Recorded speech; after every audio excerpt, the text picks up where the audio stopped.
ഓംകില അരുണാചൽ പ്രദേശത്തിന്റെ ഒരു ഗ്രാമത്തിൽ ഇരുന്നു. അത് ചൈനയുടെ വളരെ അടുത്താണ്. ഓംകിലയുടെ കുടുംബത്തിൽ അവരുടെ വയസ്സായ അമ്മ 3 കുട്ടികൾ ഉണ്ടായിരുന്നു. ഓംകിലയുടെ കുടുംബ ചിലവ് കൃഷി ചെയ്താണ് നയിച്ചിരുന്നത്. ഓംകിലയുടെ ഗ്രാമം ചൈനയുടെ അടുത്തായതുകൊണ്ട് Omkila momos, chowmein, veg Hakka noodles, manchow soup ഇതുപോലുള്ള ചൈനീസ് ആഹാരം അവൾക്ക് നന്നായിട്ട് ചെയ്യാൻ അറിയാം. ഓംകിലയുടെ അമ്മ പാടത്ത് ജോലി ചെയ്യും. പിന്നെ ഓംകില വീട്ടിലിരുന്നു കൊണ്ട് പാചകം ചെയ്യും. എന്തുപറ്റി അമ്മേ, ഇന്ന് നിങ്ങൾ ഒരുപാട് ലേറ്റ് ആണല്ലോ? മറ്റുള്ളവരുടെ പാടം പോലെ തന്നെ നമ്മുടെ പാടവും മിലിറ്ററിയുടെ അടുത്ത് പോകും. അങ്ങനെ സംഭവിച്ചാൽ പിന്നെ ആഹാരത്തിന് നമ്മൾ കഷ്ടപ്പെടേണ്ടി വരും. അങ്ങനെ നമ്മുടെ പാടം പോയാൽ അതിനുള്ള നഷ്ടീട് അവര് നൽകില്ലേ? നമുക്ക് സ്വന്തം സ്ഥലമുണ്ടായാൽ അത് നമുക്ക് നല്ലതല്ലേ മോളെ? പക്ഷെ പണം അങ്ങനെയല്ല, കയ്യിൽ വന്നാൽ ഉടനെ ചിലവാകും. നിങ്ങൾ വിഷമിക്കേണ്ട അമ്മേ, ഇൻകമിന് നമ്മൾ എത്രയും പെട്ടെന്ന് ഒരു വഴി ഉണ്ടാക്കാം. ഞാൻ ഇന്ന് മോമോസ് ചെയ്തിട്ടുണ്ട്, നിങ്ങൾ കഴിച്ചു നോക്കൂ. ചേച്ചി, നിങ്ങളുടെ ഈ മോമോസ് വളരെ നന്നായിട്ടുണ്ട്, കഴിക്കാനും നല്ല രസമുണ്ട്. ചോട്ടൂസ്, ഒരുപാട് മോമോസ് കഴിക്കുന്നെന്ന് തോന്നുന്നു. ശരി, നീ എണ്ണിയോ? എത്ര എണ്ണാ കഴിച്ചത്? 10 - 0 0. ഓംകില, ഇവന് പഠിക്കാൻ പറഞ്ഞു കൊടുത്തൂടെ? ഇങ്ങനെ തുടർന്നെന്ന് വെച്ചാൽ പിന്നെ ഇവനൊരു മണ്ടനായി മാറും. അമ്മേ, ഇവന് നല്ലൊരു ട്യൂഷൻ ആവശ്യമാണമ്മേ. ഞാൻ പറഞ്ഞാൽ ഇവൻ പഠിക്കുന്നില്ലമ്മേ. അടുത്ത ദിവസം വൈകുന്നേരം അവന്റെ അമ്മ വീട്ടിലേക്ക് വന്നു പറഞ്ഞു, ഓംകില, നമ്മുടെ പാടം പോയി മോളെ. 2 ലക്ഷം രൂപ കിട്ടി. ഗ്രാമത്തിൽ കാശ് വെച്ച് എന്തെങ്കിലും ഒരു ജോലി തുടങ്ങിയാലോ? ഗ്രാമത്തിൽ ഒരു ജോലിയുമില്ല. ഞാൻ നഗരത്തിലേക്ക് പോകാം. ഏതെങ്കിലും ജോലിയോ തൊഴിലോ സെറ്റായാൽ ഞാൻ നിങ്ങൾക്ക് അവിടെ നിന്ന് കാശ് അയച്ചു തരാം. പക്ഷെ നീ ഏത് നഗരത്തിലേക്ക് പോകും? ഞാൻ ഡൽഹിയിലേക്ക് പോകാം. നീ വിശാഖപട്ടണത്തേക്ക് പോ. അവിടെ നമ്മുടെ ഗ്രാമത്തിലുള്ള നാരിയൻ ജോലി ചെയ്യുന്നുണ്ട്. പുറത്തിരിക്കുന്ന നമുക്ക് അറിയാവുന്നവരെ കൊണ്ട് നമുക്ക് തീർച്ചയായും സഹായം കിട്ടും. ഓംകില ആന്ധ്രാപ്രദേശത്ത് കടൽക്കരയിൽ ഉള്ള ഒരു നഗരമായ വിശാഖപട്ടണത്തിലേക്ക് ചെന്നു. പിന്നെ തന്റെ ഗ്രാമക്കാരനായ നരേനെ ചെന്നവൾ കണ്ടു. ഞാൻ ഇവിടെ ജോലി അന്വേഷിച്ചു വന്നിരിക്കുകയാണ്. ഇവിടെ എനിക്കൊരു ജോലി ഉണ്ടാക്കി തരാമോ? നിനക്ക് എന്ത് ചെയ്യാൻ അറിയാം? ഞാൻ ചൈനീസ് ഫുഡ് നന്നായിട്ട് ചെയ്യും. ഞാനൊരു റെസ്റ്റോറന്റിൽ ജോലി ചെയ്യാണ്. അവിടെ മോമോസ് ഉണ്ടാക്കുന്ന ആള് ആവശ്യമാണ്. ഞാൻ എന്റെ മുതലാളിയോട് പറഞ്ഞു നോക്കാം. നാരയൻ റെസ്റ്റോറന്റ് ഓണറിനോട് സംസാരിച്ചു. പിന്നെ ഓംകിലയ്ക്ക് മോമോസ് ചെയ്യുന്ന ജോലി കിട്ടി. ആ റെസ്റ്റോറന്റ് കടലിന്റെ കരയിലായിരുന്നു. ജനങ്ങൾ ആ ബീച്ചിലേക്ക് വരും. പിന്നെ ആഹാരമൊക്കെ അവിടെ കിട്ടും. ഓംകിലയുടെ കൈകൊണ്ട് ചെയ്യുന്ന ടേസ്റ്റിയായ മോമോസ് ജനങ്ങൾക്ക് ഒരുപാട് ഇഷ്ടപ്പെട്ടു. വിഷ്ണുവിന്റെ റെസ്റ്റോറന്റിന്റെ വരുമാനം ഒരുപാട് അധികരിച്ചു. പക്ഷേ വ്യാപാരം അധികം വരാത്തത് കൊണ്ട് വിഷ്ണു അവിടെ ജോലി ചെയ്യുന്ന വർക്കേഴ്സിന്റെ സാലറി അധികരിച്ചില്ല. അദ്ദേഹം ഓംകിലയ്ക്ക് വെറും 10,000 രൂപയാണ് നൽകുന്നത്. ഓംകിലയ്ക്ക് അതിൽ തന്റെ കാര്യവും നോക്കി വീട്ടിലേക്ക് പണം അയക്കാൻ കഷ്ടമായിരുന്നു. ഞാൻ ഇവിടെ വന്ന് 6 മാസമാകാൻ പോകുന്നു. ഞാൻ ഒരുപാട് കഷ്ടപ്പെട്ട് വെറും 8,000 - 10,000 അയക്കാൻ പറ്റുന്നുള്ളൂ. പാവം അമ്മ ചെലവിനായി ഒരുപാട് കഷ്ടപ്പെടുന്നുണ്ട്. അടുത്ത ദിവസം ഓംകില റെസ്റ്റോറന്റ് ഓണറിനോട് ചെന്ന് സംസാരിച്ചു. അങ്കിൾ, എന്റെ സാലറി 15,000 രൂപയാക്കി തരുമോ? എന്നെ കൊണ്ട് വീട്ടിലേക്ക് കാശ് അയക്കാൻ പറ്റുന്നില്ല. അതിനെ ഞാൻ എന്ത് ചെയ്യാനാ? നിന്റെ കുടുംബം രക്ഷപ്പെടുത്താൻ വേണ്ടിയാണോ ഞാൻ കട വെച്ചിരിക്കുന്നത്? നിനക്ക് ഞാൻ ജോലി തന്നിട്ടുണ്ടല്ലേ, അത് തന്നെ വലിയ കരുണ തന്നെയാണ്. സാലറി ഒന്നും കൂടാൻ പോകുന്നില്ല. പോയി നിന്റെ ജോലി നോക്ക്. അപ്പോൾ ഓംകിലയുടെ കൈവശം വേറൊരു വഴിയുമില്ലായിരുന്നു. അതുകൊണ്ട് അവൾ റെസ്റ്റോറന്റിൽ വീണ്ടും ജോലി ചെയ്യാൻ തുടങ്ങി. ആ റെസ്റ്റോറന്റിനടുത്തേക്ക് ഇടയ്ക്കിടയ്ക്ക് ഒരു പട്ടി വരും. ഓംകില അതിന് മോത്തി എന്ന് പേര് വെച്ചു. മോത്തി അവിടെ വരുമ്പോഴൊക്കെ ഓംകില അതിന് കഴിക്കാൻ 2 മോമോസ് നൽകും. ഒരു ദിവസം റെസ്റ്റോറന്റ് ഓണർ ഓംകില പട്ടിക്ക് മോമോസ് നൽകുന്നത് കണ്ടു. മോമോസ് വാങ്ങിക്കുന്ന സാധനത്തിന് വേണ്ടിയുള്ള കാശൊക്കെ നിന്റെ അച്ഛന്റെ കാശല്ല. അത് നീ എന്താ നായ്ക്ക് ഇട്ടോണ്ടിരിക്കുകയാണോ? ഈ 2 മോമോസ് പട്ടി കഴിക്കുന്നോണ്ട് നിങ്ങൾക്ക് അങ്ങനെ എന്താ കുറഞ്ഞു പോയത്? ഒരു ചെറിയ കാര്യത്തിന് നിങ്ങൾ എന്തിനാ എന്റെ അച്ഛനെ അമ്മയൊക്കെ വഴക്ക് പറയുന്നേ? ഈ മോമോസിനുള്ള കാശ് നിന്റെ സാലറി കട്ട് ചെയ്തോളാം. ആ മാസം വിഷ്ണു വെറും 8,000 രൂപയാണ് ഓംകിലയ്ക്ക് നൽകിയത്. ആ റെസ്റ്റോറന്റ് മുതലാളിയുടെ കൊടൂരമായ പ്രവൃത്തി കണ്ട് ഓംകില ഒരു തീരുമാനമെടുത്തു. ഓംകില നാരിയനോട് പറഞ്ഞു, ഞാൻ ഇവിടെ നിന്നും എന്റെ ജോലി വിടാൻ പോകുക. ഞാൻ സ്വന്തമായി ഒരു ബിസിനസ് തുടങ്ങാൻ പോകുന്നു. പക്ഷേ അതിനു വേണ്ടി നീ കുറെ സാധനത്തിന് കാശ് ആവശ്യമാണല്ലോ. പിന്നെ നിനക്ക് ഒരു കൗണ്ടർ ആവശ്യമാണ്. അതിൽ വെച്ചുകൊണ്ടാണ് നിനക്ക് മോമോസ് ഉണ്ടാക്കാൻ പറ്റുള്ളൂ. നിനക്ക് ഇൻവെസ്റ്റ് ചെയ്യാൻ എന്തെങ്കിലും കാശുണ്ടോ? എന്റെ കൈവശം അല്പം പണമുണ്ട്. നീ അല്പം പണം താ. ഓംകില കടൽക്കരയുടെ അടുത്തായിട്ട് ഒരു പെട്ടി കടയിൽ മോമോസ് വിൽക്കാൻ തുടങ്ങി. ഇപ്പോൾ വിഷ്ണുവിന്റെ റെസ്റ്റോറന്റിലേക്ക് മോമോസ് കഴിക്കാൻ അധികം ആളുകൾ വരാറില്ല. ബീച്ചിലേക്ക് കറങ്ങാൻ വരുന്ന ഒരുപാട് ആൾക്കാർ ഓംകിലയുടെ കൈവശം നിന്നും മോമോസ് കഴിക്കും. ഓംകില ഇപ്പോൾ മാസം 20,000 രൂപ സമ്പാദിക്കാൻ തുടങ്ങി. വിഷ്ണുവിന്റെ ഓംകിലയുടെ കച്ചവടത്തിൽ ആൾക്കാർ ഒരുപാട് പോകുന്നത് കണ്ട് ദേഷ്യം വന്നു. ഇത്രയും ദിവസമായിട്ട് എന്റെ ഹോട്ടലാണ് ചൈനീസ് ഫുഡ് വിറ്റുകൊണ്ടിരുന്നത്. പക്ഷേ ഈ പെണ്ണ് വന്നിട്ട് എന്റെ മൊത്തം വ്യാപാരം അഴിച്ചല്ലോ. എന്ന് വേണമെങ്കിൽ ഇവള് എന്നെ പോലെ തന്നെ ഒരു റെസ്റ്റോറന്റ് ഓപ്പൺ ചെയ്യാൻ പറ്റും. ഒരു ചെടി വലിയ മരമായിട്ട് വരുന്ന മുമ്പ് അതിനെ നശിപ്പിക്കുന്നതാണ് നല്ലത്. വിഷ്ണു ഒരു ദിവസം ഓംകിലയുടെ അടുത്ത് ചെന്ന് എന്തു പറഞ്ഞെന്നാൽ, ഓംകില, എന്റെ ഈ പുതിയ വർക്കേഴ്സൊക്കെ ഈ മോമോസ് മര്യാദ ചെയ്യുന്നില്ല. ഞാൻ എന്താ വിചാരിക്കുന്ന വെച്ചാൽ നീ വീണ്ടും എന്റെ റെസ്റ്റോറന്റിലേക്ക് വന്നൂടെ? ഞാൻ നിനക്ക് സാലറി 2000 രൂപ ഞാൻ കൂടി തന്നേക്കാം. വേണ്ട അങ്കിൾ, ഞാനിപ്പോ 20,000 രൂപ സമ്പാദിക്കുന്നു. നിങ്ങളുടെ റെസ്റ്റോറന്റിൽ ജോലി ചെയ്യേണ്ട ആവശ്യം എനിക്കിപ്പോൾ ഇല്ല. അങ്ങനെ വെച്ചാൽ നിന്റെ ഈ കട വന്നിട്ട് എന്റെ റെസ്റ്റോറന്റ് ദൂരമായിട്ട് കൊണ്ടുപോയേക്കേ. എന്തിനു ചെയ്യണം? ഈ ബീച്ചിന്റെ സ്ഥലമൊക്കെ നിന്റെ അച്ഛന്റെ സ്വന്തമാണോ? ഓംകില അങ്ങനെ പറയുന്നത് കേട്ടതും വിഷ്ണുവിന് ആകെ ദേഷ്യം വന്നു. അദ്ദേഹം പല്ല് കടിച്ചു. നിങ്ങൾ മോമോസ് അല്ലാതെ മറ്റെന്തൊക്കെയോ സെയിൽസ് ചെയ്യുന്നു, അതിൽ നിങ്ങൾ ഫോക്കസ് ചെയ്യൂ. ഒരുപക്ഷെ നിങ്ങൾക്ക് അഡ്ജസ്റ്റ് ചെയ്യാൻ പറ്റുന്നില്ലെങ്കിൽ നിങ്ങൾ നിങ്ങളുടെ റെസ്റ്റോറന്റ് മറ്റെവിടെയെങ്കിലും മാറ്റി വെക്കൂ. ഇപ്പോഴാണ് കുറച്ച് ദിവസം മുമ്പ് ഈ പെണ്ണ് സാലറി കൂട്ടി വേണമെന്ന് പറഞ്ഞു. പക്ഷെ ഇവൾ ഇപ്പോൾ ഇങ്ങനെ സംസാരിക്കുന്നുണ്ടോ? ഇവളുടെ അഹങ്കാരം ഞാൻ അടക്കിയിട്ടില്ലെങ്കിലേ എന്റെ പേര് വിഷ്ണു ചന്ദ്ര ദേശായി അല്ല. അന്ന് രാത്രി ഓംകില തന്റെ റൂമിലേക്ക് പോയപ്പോൾ 2 ആളുകൾ അവളെ പിടിച്ചു. നീ നിന്റെ കട വിഷ്ണുവാണ് എന്റെ കടയിൽ നിന്ന് ദൂരെ മാറ്റി വെച്ചിട്ടില്ലെങ്കിലേ അത് നിനക്കും പിന്നെ നിന്റെ കുടുംബത്തിന് അത് നല്ലതല്ല. ഞങ്ങളുടെ ആൾക്കാരെ അരുണാചൽ പ്രദേശ് വരെ ഉണ്ട്. ഞങ്ങളുടെ കുടുംബവും ഞങ്ങൾ നോക്കിക്കൊണ്ടിരിക്കുകയാണ്. ആ 2 പേരും ഓംകിലയെ പേടിപ്പിച്ചിട്ട് അവിടെ നിന്നും പോയി.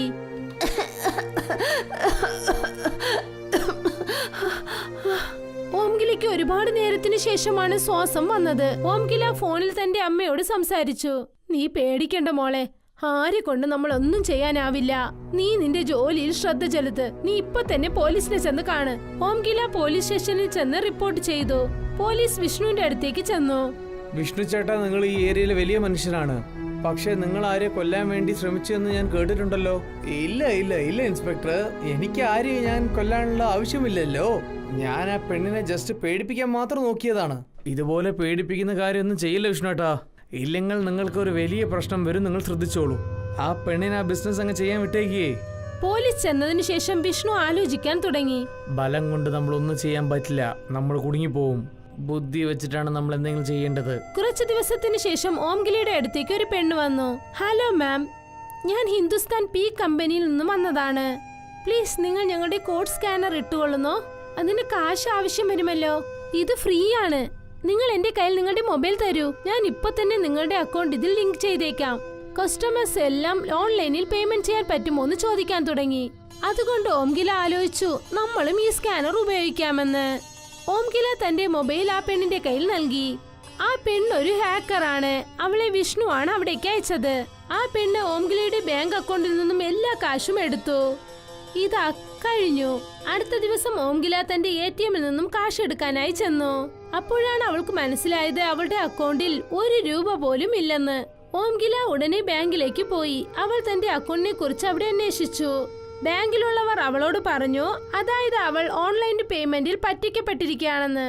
ഓംകിലയ്ക്ക് മനസ്സിലായി ആ ഹിന്ദുസ്ഥാനി പെണ്ണ് അവളെ പറ്റിച്ചതാണെന്ന്. ഓംകില ആ പെണ്ണിനെ കുറിച്ച് റിപ്പോർട്ട് പോലീസ് സ്റ്റേഷനിൽ നൽകി. പക്ഷെ ആ പെണ്ണിനെ കുറിച്ച് യാതൊരു വിവരവും ലഭിച്ചില്ല. മറുവശത്ത് വിഷ്ണു ഓംകിലയുടെ കൗണ്ടറിൽ ഉണ്ടായിരുന്ന സാധനങ്ങളെല്ലാം മോഷ്ടിച്ചു. അതിലാണ് ഓംകില എല്ലാ സാധനങ്ങളും വെച്ചിരുന്നത്. ഇപ്പോൾ ഓംകിലയുടെ കൈവശം ഇൻവെസ്റ്റ്മെന്റിന് കാശുമില്ല, പിന്നെ സാധനങ്ങളുമില്ല. അവൾ കരഞ്ഞുകൊണ്ട് നാരിയനെ കാണാൻ ചെന്നു. ഞാൻ പറ്റിക്കപ്പെട്ടു നാരിയൻ. എന്തു പറ്റി ഓംകില?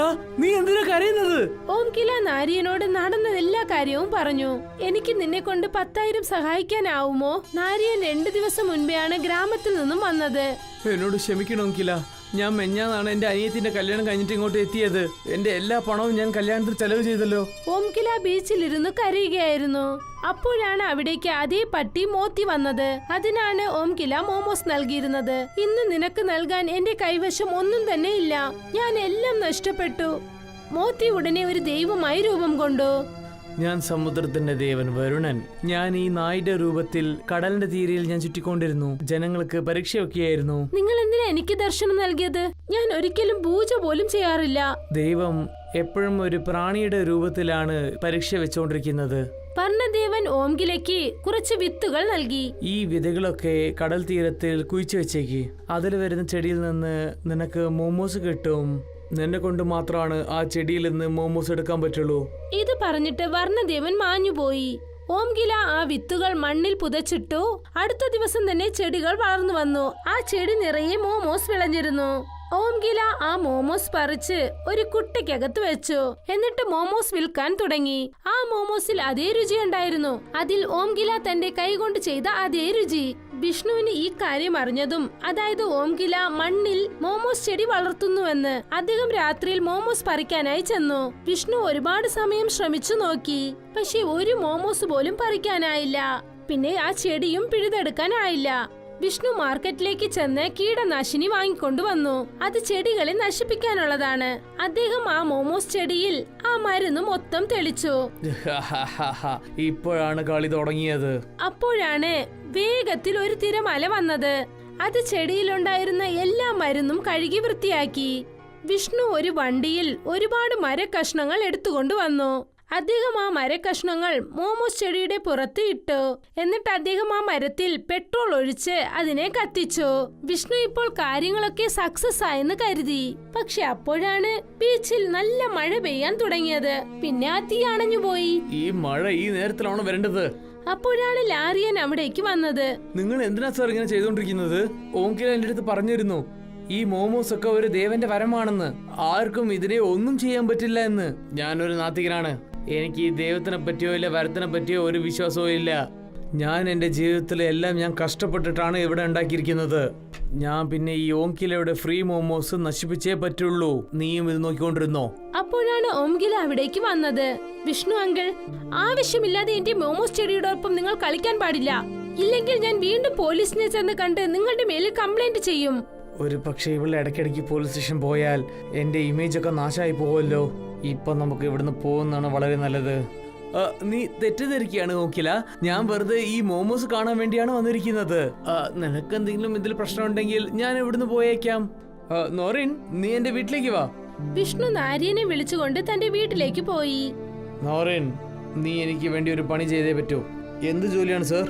നീ വേഗം തന്നെ ഗ്രാമത്തിലേക്ക് പോയിട്ട് ഓംകിലയുടെ അമ്മയ്ക്കും പിന്നെ അവന്റെ അനിയന്മാർക്കൊക്കെ സൂക്കേട് വർദ്ധിപ്പിക്ക്. ഒരു പക്ഷേ അവർക്ക് സുഖമില്ലാണ്ട് ഇരുന്നാൽ ഓംകില തീർച്ചയായിട്ടും അവരെ നോക്കാൻ വേണ്ടി അവൾ ഗ്രാമത്തിലേക്ക് പോകും. ഇങ്ങനെ ചെയ്താലേ ഓംകില നമ്മുടെ ജീവിതത്തിൽ ഒന്ന് മാറ്റാൻ പറ്റുള്ളൂ. നീ പണി ചെയ്ത് കഴിഞ്ഞാൽ നിനക്ക് ഞാൻ 15,000 രൂപ തരാം. ഇതിൽ നിനക്ക് പറ്റില്ല എന്ന് പറഞ്ഞാൽ പിന്നെ നിനക്ക് ജോലിയും ഇവിടെ ഉണ്ടാവില്ല. നാരിയന് ആകെ വിഷമമായി. അന്ന് രാത്രി അവന് ഉറക്കം വന്നില്ല. എന്റെ ദൈവമേ, ഞാനിപ്പോ എന്താ ചെയ്യാ? എനിക്ക് ജോലിയും വിടാൻ പറ്റില്ല. എന്റെ ഭാര്യയും കുട്ടികളും വിഷം കൊണ്ട് മരിച്ചു പോകും. മുതലാളി പറഞ്ഞ ജോലി ചെയ്യാതെ എനിക്ക് വേറെ ഒരു വഴിയില്ലെന്നാ തോന്നുന്നത്. എന്ത് സംഭവിക്കുന്നു അത് നമുക്ക് വന്നു നോക്കാം. പക്ഷെ ഈ പാവമൊന്നും ഞാൻ എനിക്ക് വേണ്ടിയല്ലല്ലോ ചെയ്യുന്നത്. ഞാനതിൽ പെട്ടുപോയിട്ടാണ് ചെയ്യുന്നത്. ദൈവമേ, എന്നോട് ക്ഷമിക്കൂ. അവൻ ഗ്രാമത്തിലേക്ക് പോയി. എന്നിട്ട് ഓംകിലയുടെ വീട്ടിലേക്ക് സ്വീറ്റ് കൊണ്ടുപോയി. ഓംകിലയുടെ അമ്മ നാരിയന്റെ കുഞ്ഞമ്മയാണ്. ചേച്ചി, ഞാൻ ഒരു പുതിയ മോട്ടോർ സൈക്കിൾ വാങ്ങിയിട്ടുണ്ട്. അതുകൊണ്ടാണ് സ്വീറ്റ് കൊണ്ടുവന്നിരിക്കുന്നത്. ഓംകിലയുടെ അമ്മയ്ക്ക് നാരിയനെ ഒരുപാട് വിശ്വാസമാണ്. വളരെ നല്ല കാര്യം മോനെ. അത് ശരി, വീട്ടിൽ എല്ലാവർക്കും സുഖം തന്നെയല്ലേ മോനെ? ഓംകില എങ്ങനെയാ? വീട്ടിലെല്ലാരും വളരെ നന്നായിട്ടുണ്ട്. പിന്നെ ഓംകിലന്റെ വ്യാപാരം നന്നായിട്ട് പോകുന്നുണ്ട്. നിങ്ങളുടെ മകൾ വളരെ അധ്വാനശാലിയാണ്. ഇതുപോലുള്ള പെണ്ണ് വളരെ നല്ലവർക്ക് മാത്രമേ കിട്ടുള്ളൂ. കുറച്ചു സമയം സംസാരിച്ചിട്ട് നാരിയൻ അവിടെ നിന്നും പോയി. ഓംകിലയുടെ അമ്മ പിന്നെ അവളുടെ സഹോദരങ്ങൾ എല്ലാവരും സ്വീറ്റ് കഴിച്ചു. അവർ 4 പേർക്കും അസുഖം പിടിച്ചു. അവരെല്ലാവരുടെയും ആരോഗ്യസ്ഥിതി വളരെ മോശമായി. ഓംകില തന്റെ കുടുംബത്തെ നോക്കാൻ വേണ്ടി തിരിച്ചു വീട്ടിലേക്ക് വരേണ്ടി വന്നു. ഇപ്പൊ എനിക്ക് ഒരു പേടിയും ഇല്ല. ഈ ചെടി എനിക്കൊന്നും ചെയ്യാൻ പറ്റുന്നില്ല. പക്ഷേ വ്യാപാരത്തിൽ നഷ്ടം ചെയ്യിപ്പിച്ചല്ലോ. വിഷ്ണു ഒരു റോളർ എടുത്തുകൊണ്ട് വന്നു. അദ്ദേഹം ആ ചെടിയുടെ പുറത്ത് റോളർ കയറ്റി. പക്ഷെ എന്നാലും ആ ചെടികൾക്ക് ഒന്നും തന്നെ സംഭവിച്ചില്ല. റോളർ കയറി ഇറങ്ങിയതും തന്നെ ചെടികൾ വീണ്ടും പഴയതുപോലെ നിന്നു. ഇതൊക്കെ കണ്ട് വിഷ്ണുവിന് ഒരുപാട് ദേഷ്യം വന്നു. അദ്ദേഹം നോക്കിയപ്പോൾ മുൻപിൽ മോത്തി പട്ടി നിൽക്കുന്നു. വിഷ്ണു തന്റെ ദേഷ്യം പട്ടിയോട് കാണിക്കാൻ തീരുമാനിച്ചു. ഇന്ന് ഞാൻ ഈ നായിനെ വെറുതെ വിടാൻ പോകുന്നില്ല. വിഷ്ണു റോളർ പട്ടിയുടെ പുറത്ത് കയറ്റാൻ ശ്രമിച്ചു. അപ്പോഴാണ് പട്ടി ദൈവമായി മാറിയത്. പിന്നെ ദൈവം തന്റെ ശക്തി കൊണ്ട് വിഷ്ണുവിനെ റോളറോടെ തൂക്കി സമുദ്രത്തിലേക്ക് എറിഞ്ഞു. രക്ഷിക്കൂ, രക്ഷിക്കൂ, എന്നെ ആരെങ്കിലും രക്ഷിക്കൂ, എനിക്ക് നീച്ചലറിയില്ല. വർണ്ണദേവൻ അദ്ദേഹത്തിന് അടുത്തു ചെന്ന് പറഞ്ഞു, ഞാൻ നിന്നെ രക്ഷിക്കാം. പക്ഷേ നീ എനിക്കൊരു വാക്ക് തരണം. ഓംകിലയുടെ ജോലിയിൽ നീ ഇനി ശല്യം ചെയ്യാൻ പാടില്ല. ഞാൻ വാക്ക് തരാം, ഓങ്കിലയുടെ വ്യാപാരത്തിൽ ഇനി ഞാൻ ഒരു ശല്യം ചെയ്യില്ല. അവളുടെ പണവും ഞാൻ തിരിച്ചു കൊടുത്തേക്കാം, അവളുടെ കൗണ്ടറും ഞാൻ കൊടുത്തേക്കാം. അപ്പോഴാണ് ദൈവം വിഷ്ണുവിനെ പൊക്കിയെടുത്ത് കരയിലേക്ക് എറിഞ്ഞത്. എന്നിട്ട് അവിടെ നിന്ന് അദ്ദേഹം മാഞ്ഞുപോയി. അദ്ദേഹം ഓംഗിലയുടെ വീട്ടിലേക്ക് വന്നു. പിന്നെ ഓംഗിലയുടെ കുടുംബത്തെ സംരക്ഷിച്ചു. ഓംഗില നഗരത്തിലേക്ക് തിരിച്ചു വന്നു. തന്റെ വ്യാപാരം പഴയതുപോലെ അവൾ നടത്തി. ശ്യാം പിന്നെ റീമ ഭാര്യയും ഭർത്താവുമാണ്. രണ്ടുപേരും അവരുടെ മക്കളോടൊപ്പം മണാലിയിലാണ്. രാവിലെ ശ്യാമും റീമയും മാഗി വിറ്റുകൊണ്ടേയിരിക്കും. പിന്നെ വൈകുന്നേരമായതും രണ്ടുപേരും മോമോസ് വിൽക്കും. അവരുടെ മോമോ വ്യാപാരം നന്നായി പോയിക്കൊണ്ടിരുന്നു. ആരൊക്കെ മണാലി ചുറ്റിക്കാണാൻ വരുന്നു അവരെല്ലാം തീർച്ചയായും ഇവരുടെ കയ്യിൽ മോമോ വാങ്ങി അത് സന്തോഷത്തോടെ കഴിക്കും. ജനങ്ങൾക്ക് ശ്യാം ഉണ്ടാക്കുന്ന മോമോസ് വളരെ ഇഷ്ടമാണ്. പക്ഷേ റീമ ഉണ്ടാക്കുന്ന മാഗി അവർ ശ്രദ്ധിച്ചേയില്ല. അതുകൊണ്ട് ശ്യാം പിന്നെ റീമയ്ക്കിടയിൽ പ്രശ്നങ്ങൾ ഉണ്ടായി. ഭാര്യേ, ഇന്ന് കഴിക്കാൻ എന്താ ഉണ്ടാക്കിയിരിക്കുന്നത്? നിന്റെ കൈ കൊണ്ടുണ്ടാക്കിയ ആ മാഗി കഴിച്ചാൽ തന്നെ എന്ത് രുചിയാണെന്നറിയാമോ? നിങ്ങൾ പറഞ്ഞത് ശരിയാ. എന്നെ ഇനിയും കളിയാക്കൂ. ഞാൻ ഇനിയും കേൾക്കണം. പുറത്തുള്ള ആൾക്കാർക്കും എന്റെ മാഗി അത്ര ഇഷ്ടമല്ല. ഇപ്പൊ നിങ്ങളും പറയാൻ തുടങ്ങി. റീമ ദേഷ്യത്തോടെ അടുക്കളയിലേക്ക് പോയി. ഒരു ദിവസം ശ്യാമിന്റെ കടയിലേക്ക് ഒരാൾ വന്ന് ശ്യാമോട് ഇങ്ങനെ പറഞ്ഞു. സാർ, നിങ്ങളുടെ മോമോസിന് നല്ല ടേസ്റ്റ് ഉണ്ട്. ഇതുപോലെയുള്ള മോമോസ് മണാലിയിൽ മാത്രമല്ല, ഈ ലോകത്തിൽ തന്നെ കിട്ടുകയേയില്ല.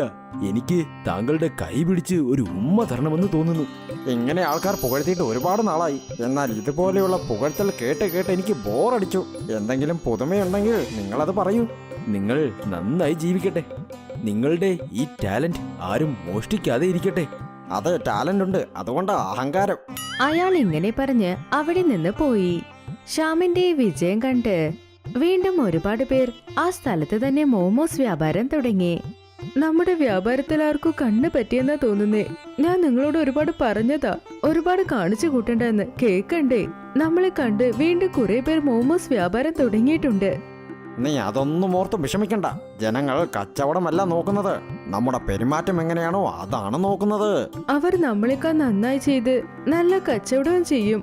പിന്നെ നമുക്ക് ഒന്നും ചെയ്യാനേ പറ്റില്ല. അതിനുവേണ്ടി എന്തെങ്കിലും ഒരു വഴി ഉറപ്പായും കാണും. ഇല്ലെങ്കിൽ നീ പറയുന്നത് സത്യമായി മാറും. ശ്യാം റീമ പറഞ്ഞത് അധികം ശ്രദ്ധിച്ചേയില്ല. പിന്നെ കുറച്ച് ദിവസം കൊണ്ടേ അവരുടെ വ്യാപാരം ഡൗൺ ആവാൻ തുടങ്ങി. അതുകൊണ്ട് ഇപ്പൊ ശ്യാമിന് വിഷമം തോന്നി. ശ്യാം ഒരു ദിവസം മാർക്കറ്റിൽ നിന്ന് കച്ചവടത്തിന് ആവശ്യമായ സാധനങ്ങൾ വാങ്ങിക്കൊണ്ടുവരുമ്പോൾ അവന് ആക്സിഡന്റ് ആയി. അതുകൊണ്ട് അവന് പരിക്കേറ്റിരുന്നു. വളരെ അധികം പരിക്കേറ്റതുകൊണ്ട് ശ്യാമിന് 3 മാസം വരെ കംപ്ലീറ്റ് ബെഡ് റെസ്റ്റ് വേണമെന്ന് ഡോക്ടർ പറഞ്ഞു. ഇനി ഇയാളെ നല്ലതുപോലെ ശ്രദ്ധിക്കണം. ഇയാളോട് പറയൂ, ആദ്യത്തെ പോലെ ജോലി ചെയ്യരുതെന്ന്. വിശ്രമം വേണം. ശ്യാമിന് പണിയെടുക്കാൻ പറ്റാത്തതുകൊണ്ട് വളരെയധികം വിഷമിച്ചു. അവൻ കുടുംബത്തിലെ കഷ്ടപ്പാട് കണ്ട് റീമയോട് ഇങ്ങനെ പറഞ്ഞു. നമ്മുടെ ജീവിതത്തിൽ ഇങ്ങനെയൊക്കെ സംഭവിച്ചല്ലോ. എനിക്ക് നിന്നെ സഹായിക്കാനും പറ്റിയില്ല. നീ തനിയെ ഇതെല്ലാം എങ്ങനെ നോക്കും? എനിക്ക് എൻ്റെ കുടുംബത്തിനെ തന്നെ സഹായിക്കാൻ പറ്റുന്നില്ലെന്ന അവസ്ഥ വന്നപ്പോൾ എനിക്ക് ഒരുപാട് വിഷമം തോന്നുന്നു. നിങ്ങൾ വീടിനെ കുറിച്ച് വിഷമിക്കണ്ട. നമ്മുടെ കുട്ടികളെ എന്റെ വീട്ടിലേക്ക് ഞാൻ അയച്ചിട്ടുണ്ട്. കുറച്ചു ദിവസം നിങ്ങളെ നോക്കി ഈ വീട് ഞാൻ നോക്കിക്കോളാം. ഒരുപക്ഷെ എനിക്കും നിന്നെ സഹായിക്കാൻ പറ്റിയിരുന്നെങ്കിൽ. റീമ അവളുടെ കച്ചവടം വീണ്ടും തുടങ്ങി. ശ്യാമിന്റെ സഹായമില്ലാത്തതുകൊണ്ട് അവൾക്ക് മാഗി മാത്രമേ ഉണ്ടാക്കി വിൽക്കാൻ സാധിച്ചുള്ളൂ. അങ്ങനെ വ്യാപാരം ഒരുവിധം പോയിക്കൊണ്ടിരുന്നു. ഒരു ദിവസം രാവിലെ റീമ അവളുടെ കട തുറന്നോ ഇല്ലയോ. അതേസമയം ആ സ്ഥലത്ത് ഒരു പാവപ്പെട്ട വയസ്സായ ആൾ ഭിക്ഷ ചോദിച്ചുകൊണ്ട് റീമയുടെ കടയിലേക്ക് വന്നു. ആ പാവപ്പെട്ട വയസ്സായ ആൾ റീമയെ കടയിൽ കണ്ട് ശ്യാമിനായി നോക്കിക്കൊണ്ടേയിരുന്നു. മോളെ, ഇവിടെ നല്ല രുചിയായിട്ട് മോമോസ് ഉണ്ടാക്കുന്ന ഒരു നല്ല യുവാവുണ്ടായിരുന്നല്ലോ. അവൻ എവിടെ പോയി? അവൻ എനിക്ക് മോമോസ് തന്ന് ഒരുപാട് ദിവസമായി മോളെ. അദ്ദേഹം എന്റെ ഭർത്താവാണ്. അദ്ദേഹത്തിനെ കുറിച്ച് ദിവസം മുന്നേ ആക്സിഡന്റ് ആയി. അതുകൊണ്ട് ഞങ്ങളിപ്പോ മാഗി മാത്രമേ വിൽക്കുന്നുള്ളൂ. ഞാൻ നിങ്ങൾക്ക് മാഗി ചെയ്തു തരാം. നിങ്ങൾ അത് കഴിച്ചോളൂ. റീമ പാവപ്പെട്ട വയസ്സായാൾക്ക് മാഗി ഉണ്ടാക്കി കൊടുത്തു. മാഗി കഴിച്ചതും അദ്ദേഹം ഇങ്ങനെ പറഞ്ഞു. കൊള്ളാം. ഇതുപോലെ രുചിയുള്ളൊരു മാഗി ഞാൻ കഴിച്ചിട്ടേയില്ല. നിങ്ങൾ ഭാര്യയും ഭർത്താവിന്റെയും കയ്യിൽ എന്തു മായാജാലമാണെന്നേ അറിയില്ല. ദൈവം നിങ്ങൾക്ക് ഒരു കുറവും വരാതെ നോക്കിക്കോളും. ആ വയസ്സായാൾ പറഞ്ഞത് കേട്ട് റീമയ്ക്ക് സന്തോഷം തോന്നി. പിന്നെ മാഗിയുടെ പൈസയും ചോദിച്ചു. വളരെ നന്ദി. ശരി, മാഗിക്കായി പൈസ തരൂ. പണമോ? എന്തു പണം?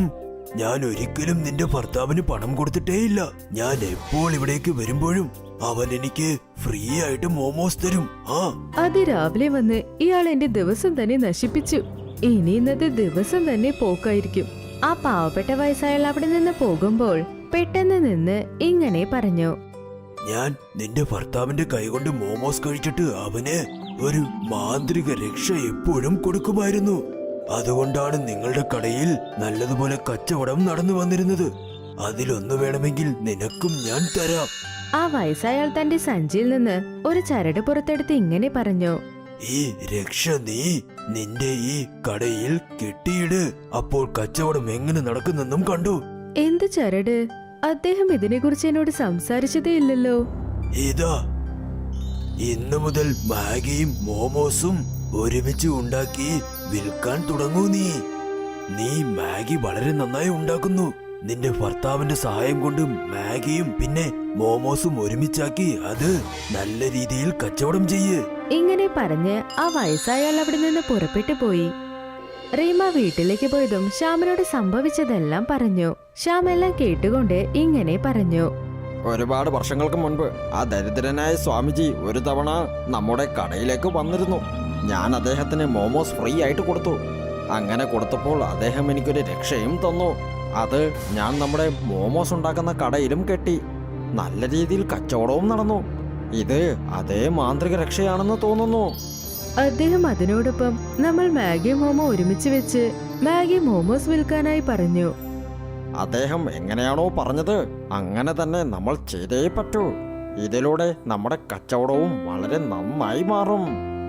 ശ്യാം പറഞ്ഞത് കേട്ടുകൊണ്ട് റീമ തന്റെ കടയിൽ ആ പാവപ്പെട്ട വയസ്സാൾ കൊടുത്ത ചരട് കെട്ടിവെച്ചു. പിന്നെ മാഗി മോമോസും ഉണ്ടാക്കാൻ തുടങ്ങി. അങ്ങനെ നോക്കി നിൽക്കെ തന്നെ മണാലിയിലുള്ള എല്ലാവരും മാഗി മോമോസിനെ കുറിച്ചേ സംസാരിച്ചു. റീം ഉണ്ടാക്കുന്ന മാഗി മോമോസ് മണാലിക്ക് വരുന്ന ടൂറിസ്റ്റിന് എത്ര ഇഷ്ടപ്പെട്ടു എന്നോ എല്ലാവരും അത് തന്നെ ചോദിച്ചു വാങ്ങി കഴിച്ചുകൊണ്ടിരുന്നു. മറ്റുള്ള മോമോസ് വ്യാപാരികളെല്ലാം അവരുടെ കട പൂട്ടി അവിടെ നിന്ന് തന്നെ പോയി. ഇപ്പൊ ശ്യാമിന്റെ ആരോഗ്യവും ആദ്യത്തേക്കാൾ കുറച്ച് ഭേദമായി. ഇനി ഞാനും നിന്നെ സഹായിക്കാം. നമ്മുടെ കച്ചവടം വളരെ നന്നായി മുൻപോട്ട് പോകും. നമ്മുടെ മാഗി മോമോസ് എല്ലാവർക്കും ഒരുപാട് ഇഷ്ടമാണ്. അതുകൊണ്ട് നമുക്ക് നമ്മുടെ തള്ളുവണ്ടി ഒരു ക്യാൻറ്റീനായി മാറ്റിയാൽ നന്നായിരിക്കും. അതിൽ നമുക്ക് വിധവിധമായ മാഗി മോമോസ് ഉണ്ടാക്കാം. നമുക്കും ഒരുപാട് ലാഭം കിട്ടും. ക്യാൻറ്റീൻ മാത്രമല്ല, നമുക്ക് മോമോസിന്റെ ഒരു ഫാക്ടറി തന്നെ തുടങ്ങാൻ പറ്റും. നീ നമ്മുടെ കുടുംബത്തിനെ വളരെ നന്നായി തന്നെ നോക്കി. ഞാൻ അവിടെ ഇല്ലാതെ ഇരുന്നിട്ട് പോലും ഇതെല്ലാം ഓർക്കുമ്പോൾ തന്നെ എനിക്ക് അഭിമാനം തോന്നുന്നു. ശ്യാമും റീമയും ചേർന്ന് ഒരു വലിയ മോമോസ് ക്യാൻറ്റീൻ ആരംഭിച്ചു. ഇപ്പൊ അവരുടെ വ്യാപാരം മുന്നേറ്റേക്കാൾ വളരെ നന്നായി പോകുന്നു. ഇപ്പൊ വീണ്ടും അവരുടെ കുടുംബത്തോടൊപ്പം വളരെ സന്തോഷമായി ജീവിച്ചു. ചന്ദൻ ഒരു വലിയ പണക്കാരി വീട്ടിലെ ചെറുക്കനാണ്. പക്ഷെ അവൻ വളരെ മോശമായവനാ. അവൻ വീട്ടിലും വീട്ടിന്റെ പുറത്തും ശരി ആരോടും മര്യാദയോടെ സംസാരിക്കുക പോലും ചെയ്യില്ല. അവന്റെ ഈ സ്വഭാവം കാരണം അവന്റെ വീട്ടിലുള്ളവരെല്ലാവരും വളരെ വിഷമത്തോടെയാണ്. എല്ലാവരും അവനെ മനസ്സിലാക്കിപ്പിക്കാൻ ഒരുപാട് ശ്രമിച്ചു. പക്ഷെ ചന്ദൻ ആരും പറയുന്നത് കേൾക്കുന്നില്ല.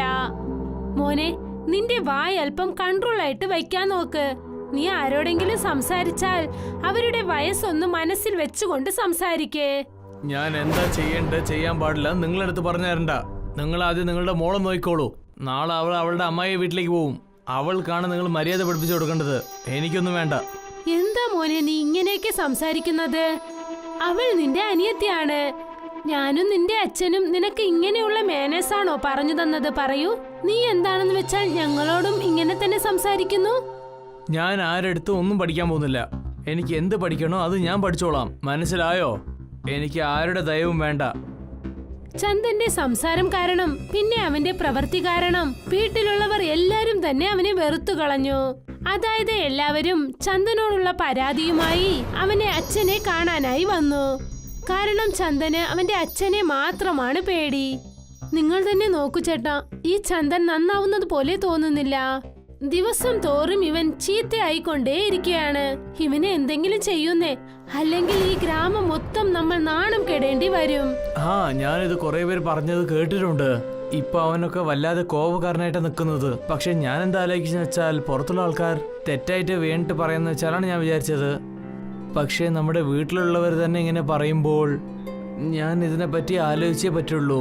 അങ്ങനെ ഞാൻ പറയുന്നത് നിങ്ങൾ വിശ്വസിച്ചില്ലെങ്കിൽ നിങ്ങൾ തന്നെ അത് നോക്കൂ. ഞാൻ അവനെ നിങ്ങളുടെ മുൻപിൽ കൊണ്ടുവരാം. എന്തു പറ്റി? ഇപ്പൊ എന്തിനാ അനാവശ്യമായിട്ട് എന്നെ വിളിച്ചിരിക്കുന്നത്? എനിക്ക് നിന്നോട് സംസാരിക്കാനുണ്ട്. എല്ലാവരും നിന്നെ പറ്റിയാണ് കംപ്ലൈന്റ് ചെയ്തോണ്ടിരിക്കുന്നത്. ആരാണ് കംപ്ലൈന്റ് ചെയ്ത് വെച്ചാൽ അവരുടെ അടുത്ത് ചോദിച്ചാൽ മതിയില്ലേ? എന്റെ ടൈം എന്തിനാ വേസ്റ്റ് ചെയ്യുന്നത്? നിനക്ക് അഹങ്കാരം കൂടിയിട്ടുണ്ട്. പക്ഷെ തെറ്റൊക്കെ എന്റേതാണ്. എന്റെ മകൻ ഇത്രയും വലിയ കോപക്കാരനായിട്ടുണ്ട്. പക്ഷെ ഇതിനെപ്പറ്റി എനിക്ക് ഒന്നും അറിഞ്ഞിട്ടില്ല. ഞാൻ പുറപ്പെടുകയാണ്. ഇനി ആരും എന്നെ ഒന്ന് ഡിസ്റ്റർബ് ചെയ്യണ്ട. ഞാൻ നിനക്ക് വല്ലാതെ സ്ഥാനം കൊടുത്തെന്ന് തോന്നുന്നു. ഇന്ന് തൊട്ട് നിന്റെ പോക്കറ്റ് മണി ഞാൻ കട്ട് ചെയ്യാൻ പോവുകയാണ്. പിന്നെ ഇനി നീ ഈ വീട്ടിൽ മാത്രം ഉണ്ടാവുണ്ട്. പുറത്തു പോയാൽ നീ വല്ലാതെ മോശമാവുന്നുണ്ട്. ചന്ദൻ അവന്റെ അച്ഛൻ പറഞ്ഞത് കേട്ടില്ല. പിന്നെ വീട്ടിൽ നിന്നും പുറത്തേക്ക് പോയി. നീ മാത്രം ഇപ്പൊ വീട് പുറത്തു പോയാൽ പിന്നെ വീണ്ടും തിരിച്ചു വരാൻ പാടില്ല. ഇനി നിനക്ക് ഈ വീട്ടിലൊരു സ്ഥാനമില്ല. എന്റെ ജീവിതം ഞാൻ നോക്കിക്കോളാം. ചന്ദൻ ദേഷ്യത്തിൽ വീട്ടിൽ നിന്നും പുറത്തേക്ക് പോയി. പക്ഷെ ഇപ്പോൾ അവന് ഒന്നും തന്നെ മനസ്സിലാകുന്നില്ല അവൻ ഇപ്പോൾ എവിടേക്ക് പോകണമെന്ന്. അതുകൊണ്ട് അവൻ ഒരു മോമോക്കാരനെ കാണാൻ ചെന്നു. അവിടെയാണ് അവൻ ഇടയ്ക്കിടയ്ക്ക് മോമോസ് കഴിക്കുന്നത്. ഒരു പ്ലേറ്റ് മോമോസ് തരൂ, എനിക്ക് വല്ലാതെ വിശക്കുന്നുണ്ട്. ചേട്ടാ, ഇപ്പൊ കുറച്ച് മോമോസേ ഉള്ളൂ. ഒരു പ്ലേറ്റിൽ ഒരു മോമോസ് വരില്ലല്ലോ. രാത്രി വല്ലാതെ വൈകിയും പോയി. ഞാൻ കട മൂടാ എന്ന് വിചാരിച്ചേട്ടാ. നിങ്ങളൊക്കെ ഉണ്ടല്ലോ. ശരി, പോയി എനിക്ക് പാനിപൂരി കൊണ്ടുപോവാ. ചന്ദൻ ഇങ്ങനെ പറഞ്ഞത് മോമോസ്കാരൻ അദ്ദേഹത്തിന് വേണ്ടി ഒരു പ്ലേറ്റ് പാനിപൂരി കൊണ്ടുവന്നു. പിന്നെ അതേ പ്ലേറ്റിൽ ബാക്കിയുണ്ടായിരുന്ന കുറച്ച് മോമോസ് വെച്ച് കൊണ്ടുവന്നു. ഇത് വാങ്ങിച്ചോളേട്ടാ. പാനിപൂരി ഉണ്ട്, പിന്നെ മോമോസും ഉണ്ട്. ചന്ദൻ വേണ്ട വെറുപ്പോടെ ആ പ്ലേറ്റിലേക്ക് നോക്കി. അവന് ചെറിയ വിശപ്പുണ്ടായിരുന്ന നേരാണ്. പക്ഷെ അവനത് കഴിക്കാൻ തോന്നിയില്ല. ഇതുപോലുള്ള പാനിപൂരി മോമോസ് ഒക്കെ ഞാൻ കഴിച്ചിട്ടുണ്ട്. വേറെ എന്തെങ്കിലും പുതിയതായിട്ട് കഴിക്കണം. ഇതൊക്കെ കഴിച്ചിട്ട് ഞാൻ വെറുത്തു പോയതാണ്. വീട്ടിലുള്ള സംസാരം കേട്ടിട്ട് ഞാൻ അല്ലാതെ ടെൻഷനാണ്. ഇപ്പൊ ഞാൻ പുറത്തുനിന്ന് ഇതും കഴിക്കണോ? ചന്ദൻ ദേഷ്യത്തോടെ പാനിപൂരിക്കകത്ത് മോമോസ് എടുത്തിട്ടു. ആ മോമോസ് പാനിപൂരിയിലുള്ള മസാല വെള്ളത്തോടൊപ്പം മിക്സായി. ഇത് നീ തന്നെ കഴിച്ചോ. നിന്നെ കൊണ്ട് ദിവസം ഇത് കഴിക്കാൻ പറ്റുമോ? നിങ്ങളല്ലേ എൻ്റെ അടുത്ത് മോമോസ് വേണമെന്ന് പറഞ്ഞത്. പിന്നെ പാനിപൂരി വേണം നിങ്ങളല്ലേ ചോദിച്ചിരിക്കുന്നത്. പിന്നെ എന്തിനാ നിങ്ങൾ ആവശ്യമില്ലാണ്ട് എന്നോട് ദേഷ്യപ്പെടുന്നത്? ഇതിൽ കഴിക്കുന്നതിന് നിങ്ങൾക്ക് എന്താ പ്രശ്നം? ആ ചെറുക്കൻ പാനിപൂരിക്കകത്തിട്ടിരിക്കുന്ന മോമോസ് എടുത്ത് കഴിച്ചു. അവനത് വളരെ ടേസ്റ്റി ആണെന്ന് തോന്നി. ചേട്ടന്റെ ദേഷ്യത്തിൽ ഒരു പുതിയ ഡിഷ് ഉണ്ടാക്കി തന്നിട്ടുണ്ടല്ലോ. ഇതിന്റെ ടേസ്റ്റ് വളരെ ഡിഫറെന്റ് ആയിട്ടും സൂപ്പർ ആയിട്ടുണ്ട്. നീ പറയുന്നത് സത്യമാണോ? എന്നാ ഞാനൊന്ന് ശ്രമിച്ചു നോക്കട്ടെ. ചന്ദനും ആ ടേസ്റ്റ് ഒരുപാട് ഇഷ്ടപ്പെട്ടു. ഇത് ശരിക്കും ടേസ്റ്റ് ആയിട്ടുണ്ടല്ലോ. ഇപ്പൊ ഞാൻ എല്ലാ മോമോസും പാനിപൂരി ഇട്ട് കഴിക്കാൻ പോവുകയാണ്. ചന്ദൻ ഇതുപോലെ എല്ലാ മോമോസും പാനിപൂരിക്കകത്തിട്ട് കഴിക്കാൻ തുടങ്ങി. ആ ശരി ചേട്ടാ, നിങ്ങൾ പുറപ്പെട്ടോ. ഞാൻ എന്തായാലും ഇപ്പൊ കട മൂടാൻ പോവുകയല്ലേ. എന്നെ വീട്ടിൽ നിന്ന് പുറത്തയച്ചളഞ്ഞു. ഇനി ഞാൻ നിന്റെ കൂടെ നിൽക്കാന്ന് വിചാരിക്കുന്നു. പിന്നെ എന്തെങ്കിലും ജോലി ചെയ്ത് പണം ഉണ്ടാക്കാന്ന് വിചാരിക്കുന്നു. പിന്നെ വീട്ടിലുള്ളവര് അവരുടെ സഹായം അല്ലാതെ എന്നെ കൊണ്ട് ജീവിക്കാൻ പറ്റുമെന്ന് കാണിക്കണം. മനസ്സിലായോ? ചന്ദൻ ഇപ്പോൾ ആ വ്യാപാരിയുടെ കൂടെ ചേർന്ന് മോമോസ് വ്യാപാരം ചെയ്യാൻ തീരുമാനിച്ചു. ചേട്ടാ, മോമോസ് വിൽക്കുന്നോണ്ട് അത്ര ഒന്നും വരുമാനം ഉണ്ടാവില്ല. ഇതുകൊണ്ടാണ് ഞാൻ എന്റെ വീട് തന്നെ നോക്കുന്നത്. എന്നെ കൊണ്ട് എങ്ങനെയാണ് നിങ്ങൾക്ക് ശമ്പളമൊക്കെ തരാൻ പറ്റുക? ചന്ദന് നല്ല വിശ്വാസമുണ്ടായിരുന്നു. അതായത് മോമോസ്കാരൻ അവനെ ആ കടക്കാരൻ കൂടെ വെച്ചിരിക്കുമെന്ന് വിശ്വസിച്ചു. പക്ഷെ ഇപ്പൊ അവന് അല്പം പേടി തോന്നി. കാരണം അവന്റെ കയ്യിൽ ഒരു ജോലിയുമില്ല. പിന്നെ അവന് താമസിക്കാൻ ഒരു വീടും ഇല്ല. ചന്ദന് മോമോസ്കാരൻ പറഞ്ഞത് കേട്ട് വല്ലാതെ ദേഷ്യം വന്നു. നീ എന്താ വിചാരിച്ച് ഞാൻ എന്താ ഭിക്ഷക്കാരനോ? ഞാൻ നിന്റെ അടുത്ത് ജോലി തേടിയാ വന്ന്? നിന്നെ പോലുള്ള ആൾക്കാർക്കൊക്കെ ഞാൻ ജോലി കൊടുത്തവനാണ്. നിങ്ങളുടെ ഈ ഗുണം കൊണ്ടാണ് ആൾക്കാർക്ക് ആർക്കും നിങ്ങളെ ഇഷ്ടമില്ലാത്തത്. നിങ്ങളുടെ ഗുണം കുറച്ച് മാറ്റിയിട്ടുണ്ടെങ്കിൽ ഞാൻ തീർച്ചയായിട്ടും എന്റെ കൂടെ ജോലിക്ക് വെച്ചേനെ. നിന്റെ അടുത്ത് ജോലി ചെയ്യണമെന്ന് എനിക്ക് ഒരു ആവശ്യമില്ല. ചന്ദൻ ദേഷ്യത്തോടെ ആ സ്ഥലത്ത് നിന്നും പുറപ്പെട്ടു പോയി. എന്നിട്ട് പാനിപൂരി കടക്കാരനടുത്തേക്ക് ചെന്നു. എന്നിട്ട് അദ്ദേഹത്തോട് ജോലിയുടെ കാര്യത്തിനായി സംസാരിച്ചു. ഞാൻ ജോലി തേടിക്കൊണ്ടിരിക്കുകയാണ്. നിങ്ങളെ കൊണ്ട് നിങ്ങളുടെ കടയിൽ എനിക്ക് ജോലി കിട്ടുമോ? എന്റെ ഇത് ഒരു ചെറിയ കടയാ മോനെ. ഞാൻ എങ്ങനെയാ നിനക്ക് ജോലി തരിക? നീ തന്നെ പറ. ഇപ്പോ ചന്ദന് മനസ്സിലായി. അതായത് അവൻ ഇപ്പോഴും തന്റെ സ്വഭാവം മാറ്റിയില്ല എങ്കിൽ പിന്നെ അവന് തെരുവിൽ കിടന്നുറങ്ങേണ്ട അവസ്ഥ വരുമെന്ന്. അതുകൊണ്ട് അവൻ വളരെ സ്നേഹത്തോടെ പാനിപൂരിക്കാരനോട് സംസാരിച്ചു. ഇത് നോക്കൂ, എന്റെ അടുത്ത് നല്ല ഐഡിയ ഉണ്ട്. അത് നമ്മൾ രണ്ടുപേരും ചേർന്ന് ചെയ്താൽ അത് നന്നായിട്ടുണ്ടാവും. പക്ഷെ നിങ്ങൾ എന്റെ കൂടെ ചേർന്നിട്ട് നന്നായിട്ട് സഹായിക്കണം. നമ്മൾ രണ്ടുപേര് ചേർന്ന് ചെയ്തിട്ട് കുറെ പണം കിട്ടുകയാണെങ്കിൽ അതിലെനിക്ക് ഒരു കുഴപ്പമില്ല മോനെ. ഇപ്പോൾ ആ പാനിപൂരിക്കാരൻ അവനോടൊപ്പം ചേർന്ന് ജോലി ചെയ്യാൻ തയ്യാറായി. പക്ഷേ ഇപ്പോഴും ചന്ദന് മോമോസ്കാരൻ വളരെ മുഖ്യമായി. അതുകൊണ്ട് അവൻ തന്റെ ദേഷ്യത്തെ ശാന്തപ്പെടുത്തിക്കൊണ്ട് മോമോസ് കടക്കാരന്റെ അടുത്തേക്ക് ചെന്നു. എന്നിട്ട് അവനോട് സോറി ചോദിച്ചു. എന്നോട് ക്ഷമിക്കണം നീ. ഞാൻ ആവശ്യമില്ലാതെ നിന്നോട് വെറുതെ ചൂടായി സംസാരിച്ചു പോയി. പക്ഷെ ഇനി മുതൽ എപ്പോഴും ഞാൻ അതുപോലെ ചെയ്യില്ല. ഒരു പക്ഷെ നിനക്ക് ഓക്കെ ആണെങ്കിൽ നമ്മൾ രണ്ടുപേരും ചേർന്ന് ജോലി ചെയ്ത് കുറെ പണം ഉണ്ടാക്കാൻ പറ്റും. ഒരു പ്രശ്നമില്ല ചേട്ടാ. പക്ഷെ നിങ്ങൾ ഏത് ജോലിനെ പറ്റി പറയുന്നോ അത് എന്ത് ജോലിയാണ്? ഞാൻ എന്താ ആലോചിക്കുന്ന വെച്ചാൽ നമ്മൾ ഈ മോമോസിനെ പാനിപൂരിനുള്ള വെച്ച് ഉണ്ടാക്കിയാലോ? അതിന്റെ രുചി തീർച്ചയായിട്ടും ജനങ്ങൾക്ക് ഇഷ്ടപ്പെടും. പിന്നെ നമ്മൾ 3 പേരും ചേർന്ന് കുറെ പണം ഉണ്ടാക്കാൻ പറ്റും. ഇത് വളരെ നല്ല ഐഡിയ ആണ് ചേട്ടാ. പക്ഷെ അതിനു മുമ്പ് നമ്മൾ കുറെ പാനിപൂരികൾ വാങ്ങാനുണ്ട്. ഇല്ല, അതിന് ഒരു ആവശ്യമില്ല. ഞാൻ ഈ പാനിപൂരി ചേട്ടനടുത്ത് മുമ്പ് തന്നെ കാര്യങ്ങളൊക്കെ പറഞ്ഞിട്ടുണ്ട്. അദ്ദേഹം ഇതിന് തയ്യാറാണ്. നല്ല കാര്യത്തിന് നമ്മൾ എന്തിനാ വൈകിക്കേണ്ടത്? നമ്മൾ 3 പേരും ചേർന്ന് നാളെ രാവിലെ തന്നെ ഈ വ്യാപാരം തുടങ്ങാം. ചന്ദൻ അന്ന് മോമോസ്കാരനോടൊപ്പം അദ്ദേഹത്തിന്റെ കടയിൽ തന്നെ കിടന്നുറങ്ങി. പിന്നെ രാവിലെ എണീറ്റ് രണ്ടുപേരും ചേർന്ന് മോമോസുകൾ ചെയ്തു. പിന്നെ കൂടെ പാനിപൂരിക്കാരനും പാനിപൂരികൾ തയ്യാറാക്കി അടുത്തു വെച്ചു. ഇപ്പോൾ ഇവർ 3 പേരും കടയുടെ വെളിയിലായി ഒരു ബോർഡ് വെച്ചു. മോമോസ് പാനിപൂരി കട. അത് ശരി ചേട്ടാ, നിങ്ങളുടെ കടയിൽ മോമോസ് കിട്ടുമോ പാനിപൂരി ലഭിക്കുമോ? ഞങ്ങൾ എല്ലാരും ചേർന്ന് ഒരു പുതിയ ഡിഷ് ഉണ്ടാക്കിയിട്ടുണ്ട്, മോമോസ് പാനിപൂരി. ഇതിന്റെ ടേസ്റ്റ് വളരെ നന്നായിട്ടുണ്ടാവും. എങ്കിൽ ഒരു പ്രാവശ്യം ഞാൻ ട്രൈ ചെയ്ത് നോക്കാം. നിങ്ങൾ എനിക്കൊരു പ്ലേറ്റ് മോമോസ് പാനിപൂരി നൽകൂ. ചന്ദനും അവന്റെ കൂട്ടുകാരും ചേർന്ന് വളരെ നന്നായിട്ട് ഒരു പ്ലേറ്റ് മോമോസ് പാനിപൂരി ചെയ്തു. ഇതാ നിങ്ങളുടെ മോമോസ് പാനിപൂരി. ആ പെണ്ണ് മോമോസ് പാനിപൂരി കഴിച്ചു. ഇന്ന് എനിക്ക് നിങ്ങൾ ഒരു വ്യത്യസ്തമായ പാനിപൂരി നൽകിയിരിക്കുകയാണ്. ഇത് എന്റെ അമ്മയ്ക്കും വളരെ ഇഷ്ടപ്പെടും. നിങ്ങൾ എനിക്ക് ഒരു പ്ലേറ്റ് പാക്ക് ചെയ്ത് തന്നേക്കോ? ചന്ദൻ ഒരു പ്ലേറ്റ് മോമോസ് പാനിപൂരി പാക്ക് ചെയ്ത് ആ പെണ്ണിന്റെ കയ്യിൽ നൽകി. പിന്നെ ഇതുപോലെ ഒരുപാട് കസ്റ്റമേഴ്സ് അവരുടെ കടയിലേക്ക് വന്നു. അതുകൊണ്ട് ഇവർ 3 പേർക്കും ഒരേ ദിവസത്തിൽ ഒരുപാട് വ്യാപാരം നടന്നു. നമ്മൾ കഷ്ടപ്പെട്ട് അധ്വാനം ചെയ്താൽ, നല്ല സംസാരം സംസാരിച്ചാൽ നമ്മളെ കൊണ്ട് ഏതൊരു ജോലിയും ചെയ്യാൻ പറ്റും. ഞാൻ ഈ കാര്യം നന്നായിട്ട് പഠിച്ചു. ഇപ്പോൾ ചന്ദൻ തന്റെ ദേഷ്യമെല്ലാം കളഞ്ഞിട്ട് എല്ലാരോടും സ്നേഹത്തോടെ സംസാരിക്കാൻ തുടങ്ങി. പിന്നെ എല്ലാവർക്കും അവന്റെ മാറിയ ഈ ഗുണങ്ങൾ ഒരുപാട് ഇഷ്ടപ്പെട്ടു. കുറച്ചു ദിവസം ആ കടയിൽ ജോലി ചെയ്തതിനു ശേഷം ചന്ദന് തന്റെ വീട് ഓർമ്മ വന്നു. പിന്നെ അവൻ തന്റെ വീട്ടിലേക്ക് പോയി. എങ്ങനെയുണ്ടമ്മേ? എനിക്ക് സുഖം തന്നെ മോനെ. നീ എവിടേക്കാ പോയത്? ഞങ്ങൾക്ക് വല്ലാതെ വിഷമമായി മോനെ. ഇനി ഇവിടെ ആരും നിന്നെ ഒന്നും വഴക്കു പറയില്ല മോനെ. പക്ഷെ നീ വീട്ടിൽ നിന്ന് പോകരുത്. ഞാനിപ്പോ മാറിക്കഴിഞ്ഞമ്മേ. ഞാനിപ്പോഴൊരു സ്വന്തം വ്യാപാരം തുടങ്ങിയിട്ടുണ്ട്. ചന്ദൻ ഇപ്പോ ജോലി കഴിഞ്ഞ് തന്റെ വീട്ടിലേക്ക് വരാൻ തുടങ്ങി. കൈലാഷ്പുര എന്ന് പേരുള്ള ഒരു ഗ്രാമമുണ്ടായിരുന്നു. കൈലാഷ്പുരയിൽ എടുത്തു പറയത്തക്ക വിഷയം എന്താണെന്ന് വെച്ചാൽ ആ ഗ്രാമം ഒത്തൊരുമയ്ക്ക് അറിയപ്പെടുന്നതാണ്. മറ്റുള്ള ഗ്രാമങ്ങൾ, മറ്റുള്ള സ്ഥലത്തിലുള്ളവെല്ലാരും കൈലാഷ്പുര ഗ്രാമത്തിന്റെ ഒത്തൊരുമയെ പറ്റി വളരെ മഹത്വമായി സംസാരിക്കും. കുറച്ചു ദിവസമായി കൈലാഷ്പുര ഗ്രാമത്തിലുള്ള ജനങ്ങൾ വരൾച്ച കാരണവും മഴയില്ലാത്തതുകൊണ്ടും വളരെ സങ്കടത്തോടെ ആയിരുന്നു. ഈ നദിയിൽ ഒരു തുള്ളി വെള്ളമില്ലാതെ എല്ലാം പോയല്ലോ. നദിയും പറ്റിപ്പോയി, കുളവും പറ്റിപ്പോയി. പിന്നെ അടിപ്പമ്പലും കുറെ നേരം അടിച്ചാൽ ഒരു തുള്ളി വെള്ളം പോലും വരുന്നില്ല. ഈ നദി കണ്ടാൽ എനിക്ക് ഒരുപാട് ദാഹിക്കുന്നത് പോലെയുണ്ട്. അതുകൊണ്ടാണ് ഞാൻ പറയുന്നത് കുറച്ച് ദിവസത്തേക്ക് നമ്മൾ എല്ലാവരും നഗരത്തിലേക്ക് പോവാം. ഇല്ലെങ്കിൽ കുറച്ചു നേരം നമുക്ക് 2 നേരം ഭക്ഷണം ഉണ്ടാക്കാമല്ലോ. അങ്ങനെ പട്ടണത്തിലേക്ക് പോകുന്നതാണെങ്കിൽ എങ്ങനെ പോകാനാ? നമ്മുടെ കൈവശം അത്രത്തോളം കാശില്ലല്ലോ. പട്ടണം എന്താ ഇവിടെ വളരെ അടുത്താണോ ഉള്ളത്?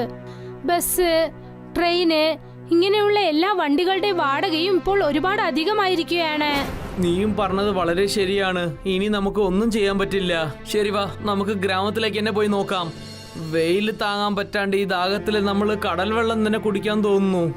എടാ മുറാരി, നീ എന്താ ഇങ്ങനെ സംസാരിക്കുന്നത്? കടലുള്ള ഉപ്പ് വെള്ളം നമ്മളെ കൊണ്ട് എങ്ങനെ കുടിക്കാൻ പറ്റും? വേറെ എന്ത് ചെയ്യാനാ ഹീരൻ ചേട്ടാ?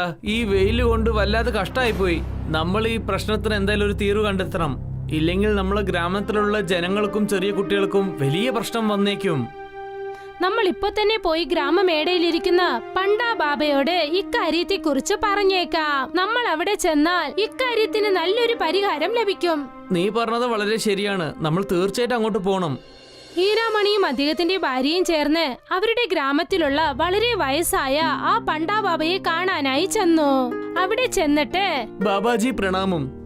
പണ്ടാ ബാബ അവരോട് എന്തു പറഞ്ഞെന്നാൽ, പറയൂ, നിങ്ങൾ എന്തിനാണ് ഇവിടെ വന്നിരിക്കുന്നത്? എന്നെ ഇതുവരെ നിങ്ങൾ ആരും കാണാൻ വന്നിട്ടില്ലല്ലോ. അത് എന്താണെന്ന് വെച്ചാൽ ഞങ്ങളെല്ലാരും ഒരു കാര്യം അറിയാൻ വേണ്ടിയാണ് വന്നത്. ഞങ്ങളുടെ ഗ്രാമത്തിലുള്ള ഈ വെള്ളത്തിന്റെ പ്രശ്നം എപ്പോഴാണ് ശരിയാവുക? നിങ്ങൾ ഇപ്പോഴാണ് വരുന്നത്. എല്ലാം തീർന്നുപോയി, എല്ലാം കൈവിട്ടു പോയി മോനെ. ഞങ്ങൾക്ക് ഒന്നും മനസ്സിലാവുന്നില്ല. നിങ്ങൾ എന്താ പറയാൻ വരുന്നത്? തെളിവായിട്ടൊന്ന് പറയൂ. ഗ്രാമത്തിലുള്ള എല്ലാ ജനങ്ങളെയും വിളിച്ചിട്ട് വരൂ. പിന്നെ എന്റെ അടുത്ത് വന്നേക്ക്. എനിക്കെന്തോ ഈ ബാബ വെള്ളം തായച്ചിട്ട് പ്രാന്തായെന്നാണ് തോന്നുന്നത്. എന്തൊക്കെയോ പിച്ചും പേയും പറഞ്ഞോണ്ടിരിക്കുക. പണ്ടാ ബാബ ഗ്രാമത്തിലുള്ള എല്ലാ ജനങ്ങളെയും കൂട്ടിക്കൊണ്ട് ഗ്രാമത്തിലുള്ള പഴയ ആ ക്ഷേത്രത്തിലേക്ക് ചെന്നു. ആ സൂര്യദേവന്റെ ക്ഷേത്രത്തിൽ ചെന്നതും അദ്ദേഹം, ഇവിടെ നോക്കൂ, നിങ്ങളുടെ ഗ്രാമത്തിലെ ആൾക്കാർക്ക് ആർക്കും അറിയില്ലേ ഈ സൂര്യദേവന്റെ വിഗ്രഹം എവിടെ പോയി? ബാബ ഇങ്ങനെ പറഞ്ഞതും എല്ലാരും ആ ശില്പം ഇരിക്കുന്ന സ്ഥലത്തേക്ക് നോക്കി. അപ്പോൾ അവർ ആർക്കും അവിടെ യാതൊരു സൂര്യദേവന്റെ ശില്പവും കാണാൻ സാധിച്ചില്ല. ആദ്യം ആ ഭാഗത്തുണ്ടായിരുന്നു. ഇതെങ്ങനെ സംഭവിച്ചു? ഞാൻ പോയ മാസം ഇങ്ങോട്ട് വന്നിട്ടുണ്ടല്ലോ. അപ്പോൾ വിഗ്രഹം എവിടെയായിരുന്നല്ലോ? നീ തന്നെ പറയൂ. അതെ, നിങ്ങൾ പറഞ്ഞത് വളരെ ശരിയാ. പക്ഷെ ഇതെങ്ങനെ സംഭവിച്ചെന്ന് ആർക്കും അറിയുന്നില്ല. വിഗ്രഹം അമ്പലത്തിലുള്ളത് കൊണ്ട് എന്ത് പ്രശ്നമാണ് ഉള്ളത്? ബാബ, ഏതൊരു കാര്യം നിങ്ങൾ മറക്കാൻ പാടില്ല. എന്തുണ്ടെങ്കിലും എല്ലാം തെളിവായിട്ടൊന്ന് പറഞ്ഞു തരൂ.